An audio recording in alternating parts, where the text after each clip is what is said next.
کرنے سے پہلے میں آپ سے گزارش کرتا ہوں کہ آپ ہمارے چینل پر اگر پہلی بار آئے ہیں تو لال کلر کا بٹن دبا کر کے ہمارے چینل کو فری میں سبسکرائب کیجیے گا. سبسکرائب کرنے کا کوئی بھی چارج نہیں کرتا ہے. ساتھ میں بیل آئیکن بھی ضرور دبا دیجیے گا تاکہ ہماری ہر آنے والی ویڈیو کا نوٹیفیکیشن آپ کو ملتا رہے. اگر فرماتا ہے کل نفس ذائقۃ الموت، ہر جسم جو ہے وہ موت کا مزہ چکھے گا لیکن اس کے بعد اس کی روح آتی ہے. بہت رشیف اللہم صلی علی سیدنا وشفیعنا وحبیبنا وکریمنا ومولانا محمد معدن الجود والکرم وآلہ وصحبہ وبارک وسلم. صحیح احادیثوں میں آتا ہے، صحیح احادیث میں آتا ہے کہ مردہ اپنے کفنانے والے کو جانتا ہے، اپنے غسل دینے والے کو جانتا ہے، اپنے لے چلنے والے کو جانتا ہے.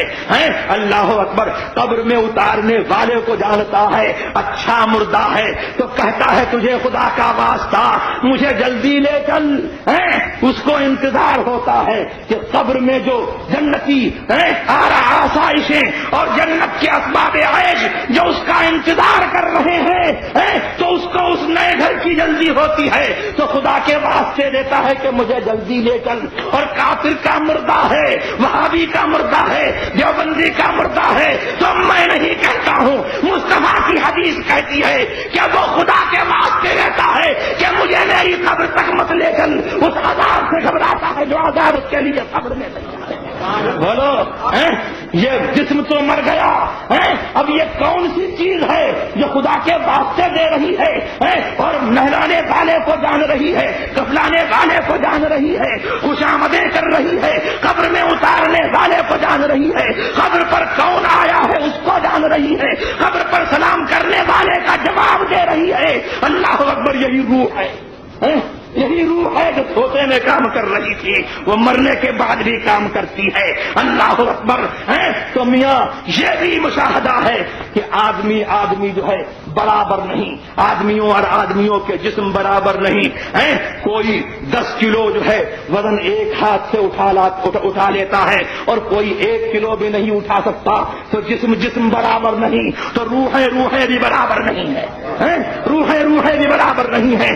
کاملوں کی روحیں جو ہیں اللہ اکبر حالت حیات میں اور حالت ممات میں کچھ نہیں بدلتی ہیں تو یہ بدلتی ہیں کہ حالت حیات میں جتنا کمال جو ہے ان کو نصیب تھا اب مرنے کے بعد جو ہے اور زیادہ ہو جایا کرنا ہے. کم نہیں ہوا. اللهم صل على سيدنا وشفيعنا وحبيبنا وكريمنا ومولانا محمد معدن الجود والكرم وآله وصحبه وبارك وسلم.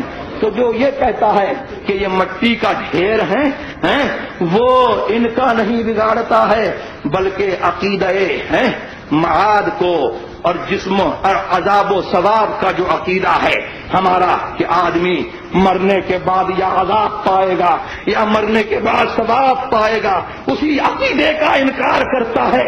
ارے مرنے کے بعد مٹی کا ڈھیر ہو جائے گا تو کاہے کو عذاب ہوگا، کاہے کو ثواب ہوگا.